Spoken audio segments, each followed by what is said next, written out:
Hello, Zachary. You're up last, sir. Thanks for being patient. No problem, Bart. How's it going? How's it going, Zach? Where are you playing out of? This hand is from Bay 101 in San Jose. All right, so Bay 101 in San Jose, which means small blind on the button, right? Yeah, so this is the 2-3-5-20 game, the deep stack. 2-3-5-20, yeah, 2-3-5-20, which is a full match. Is that right? Is it a full match? No, it's a 5K cap, and I would say basically everybody's kept to the 5K cap except you, if you're a fun player, then it's whatever. Is this the biggest game that regularly runs at Bay? Yeah, there's one bigger game that runs on Fridays, but this is the biggest game that runs every day. Okay, so 2-3-5-20, multiple blinds. The 2 is on the button. The 20 is in the normal straddle spot, right? Yes. And how deep are you here for this hand? For this hand, we are 7,500. 7,500 effective. Do you buy in for the full 5K? Yes. How many games of this do they get? Is it just one game usually? So I would say like earlier in the week, it's one game. Later in like Wednesday, Thursday, Friday, Saturday, probably two games. So I wonder here, just as a question, I don't think I've asked this question of people in the Bay Area. You always see these. So anytime that you see a big no limit public game, if it's a public game, it's usually not that good anymore. It's interesting because it's Bay in San Jose, that's tech, right? Like you always see these tech guys. I play poker, Shamath Palihapitiya, Jason Calacanis, right? All these guys but they don't play in public games. They play in private games. Phil Hellmuth plays in those games. So I wonder how, are these tough how much recreational money are in these games? There's a lot of pros in the game, a lot of regs. The games are still pretty good. I mean, there's a ton of private games in the area, but I think the game, especially operating in like a no rake structure or like a time rake structure, it's like compared to the rest of Bay Area poker, it's still pretty good. That's an incredible impression of tech people. Thank you, Slow Poker. All right, so 7,500 effective. Okay, start us off here. So we're under the gun one with King Queen of Diamonds. We open to 60, which is the standard open size in the game. This table was particularly pretty good because we get a call from hijack and cutoff, which is not necessarily super typical, especially like in the morning in this game. You're going to see a lot of like 3-bet fold, especially from those spots. But we get a call from both. So you open +1 with King Queen of Diamonds to 60, hijack and cutoff call. Okay. Yes. Button, who I hadn't played with before, could tell he was like competent, but he was definitely like steaming. He makes it 400 on the button. He's not a reg?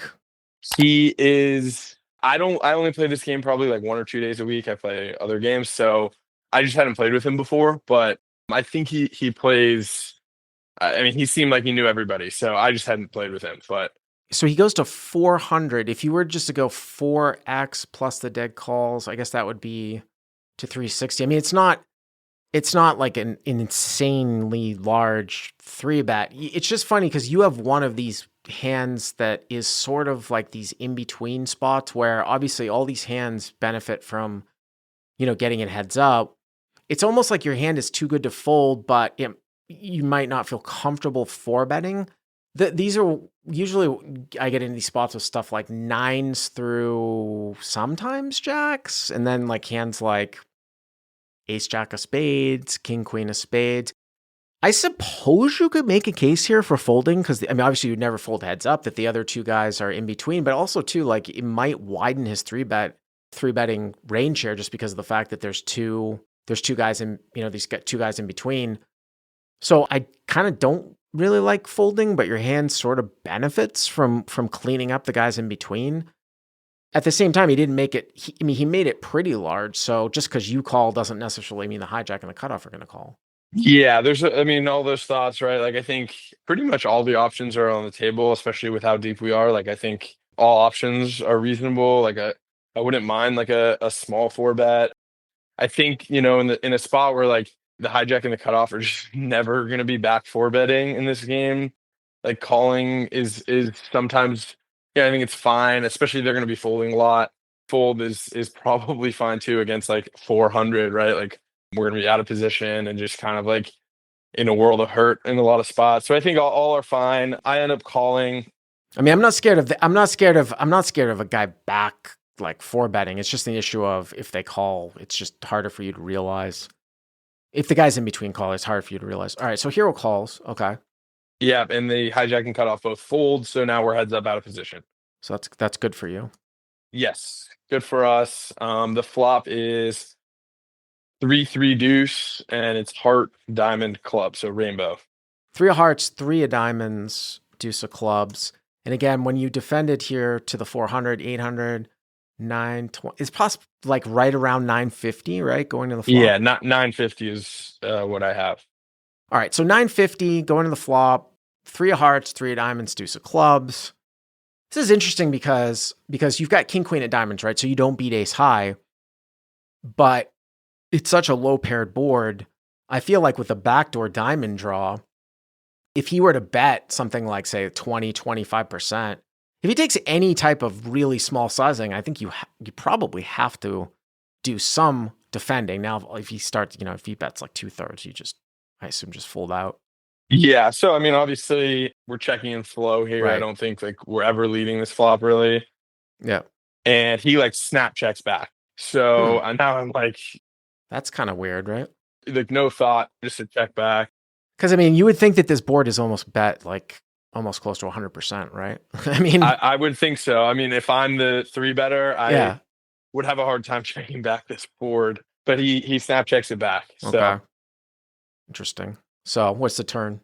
Turn is obviously an interesting one, or we're going to have a call. It's the queen of spades. All right. So this guy 3-bets pre as a squeeze, by the way, which, it's interesting. It's an interesting question whether, I mean, he should be tighter, I suppose, than if the other two guys didn't call in between, just because he doesn't know it's going to get through. It's pretty close, right? Because I was going to say maybe it expands what he might have. Actually, it's interesting because, like, what is tighter? A button squeeze pre-flop in this spot or just a button 3-bet against one EP open? A lot of times, sometimes a button 3-bet against one EP open would be very strong in a 2-blind game. But remember, this is a 4-blind game, so everyone's always incentivized to 3-bet, like almost all their hands. I'm just trying to figure out which configuration would necessarily be tighter. But it goes 3-3 deuce, which, obviously the hero checks, and the button just snap checks back, which is kind of head scratching. Now the turn is the queen of spades.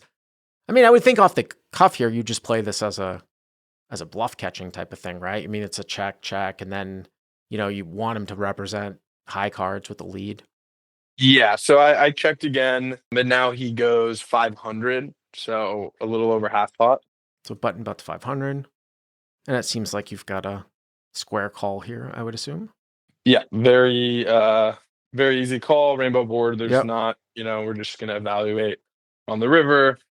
And pot's 1950 now. 1950, 3-3 deuce queen. Okay. Yep. And the river is the 7 of hearts. So brick to me. 3-3 deuce queen 7, hero with king queen.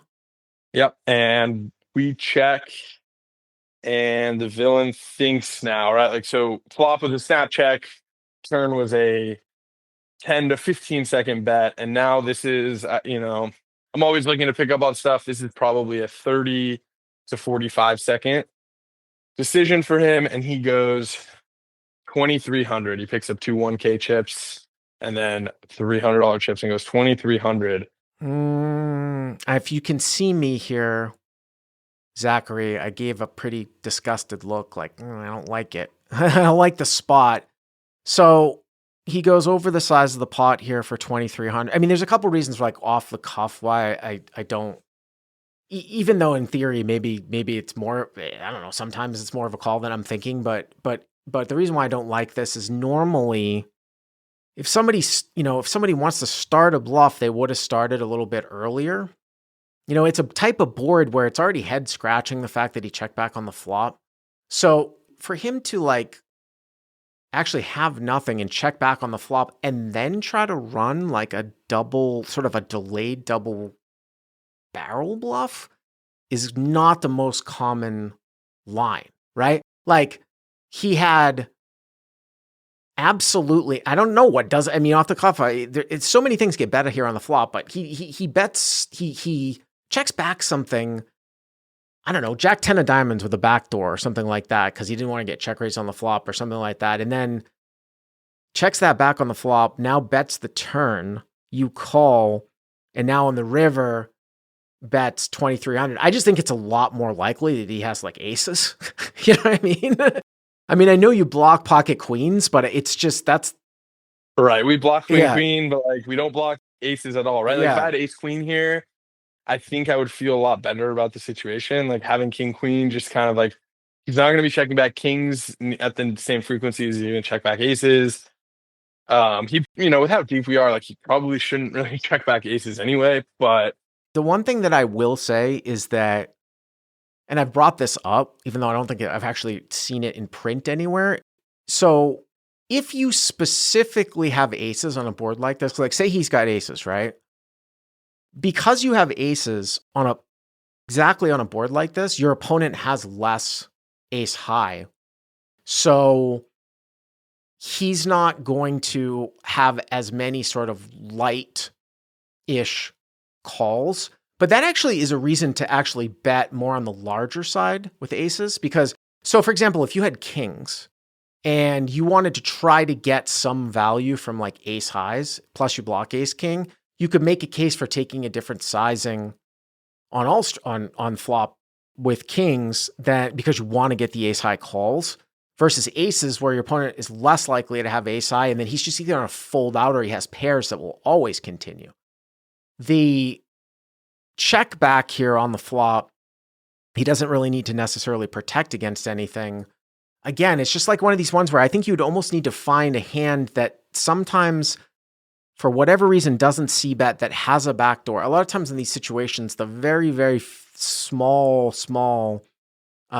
chunks of hands that don't c-bet are hands that have a backdoor as opposed to like Jack 10 of spades. But he'd have to have that and then go bet, like on turn and on river. And for this type of sizing, you've got king, queen, which again, obviously blocks pocket queens. You block him having ace queen. I mean, it's just one of these things where it's like, okay, well, you're getting 2-1. I can almost guarantee that it's probably hard for a quote unquote solver to fold this hand.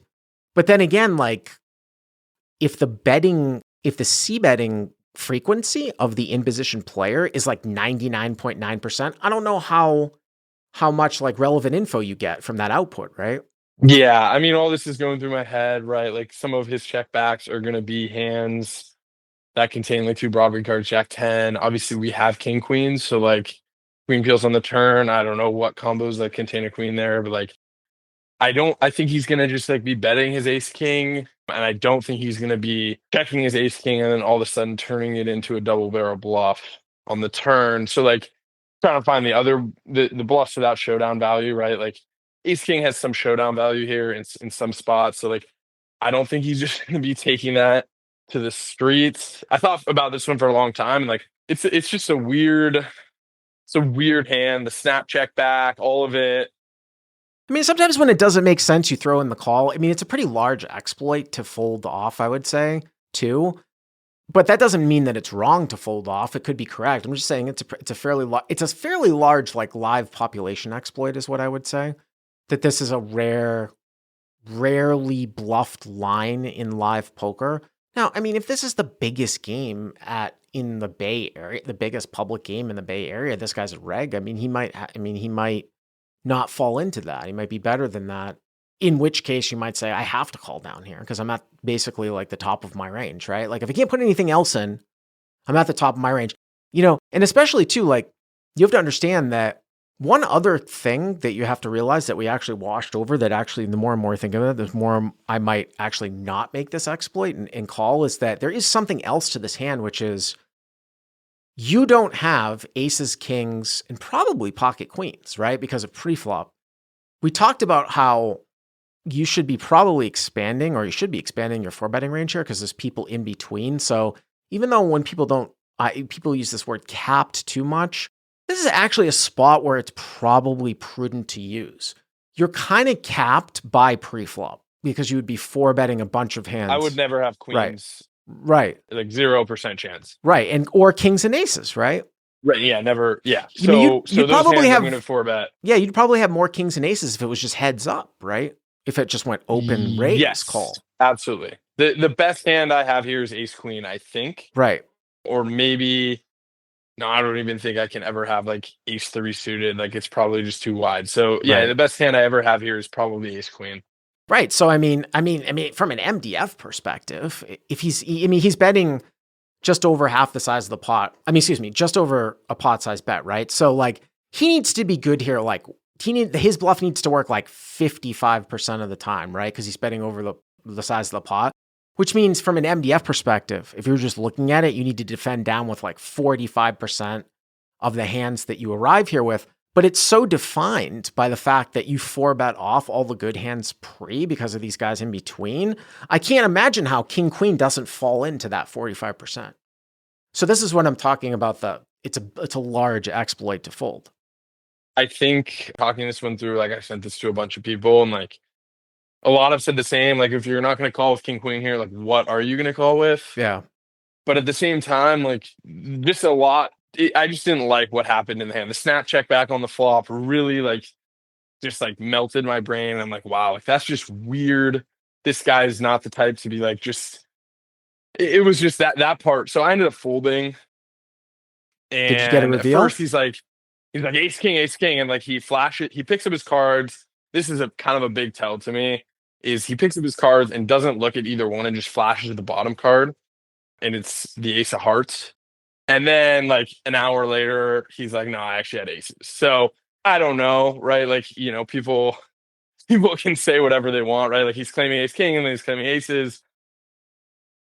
But put it this way, I would feel pretty comfortable if he flashes an ace that he has aces a lot more than he has any other ace high. Right. I mean, once in a while he could have ace queen. Yeah, once in a while he could have ace queen too, right? Right. Yeah.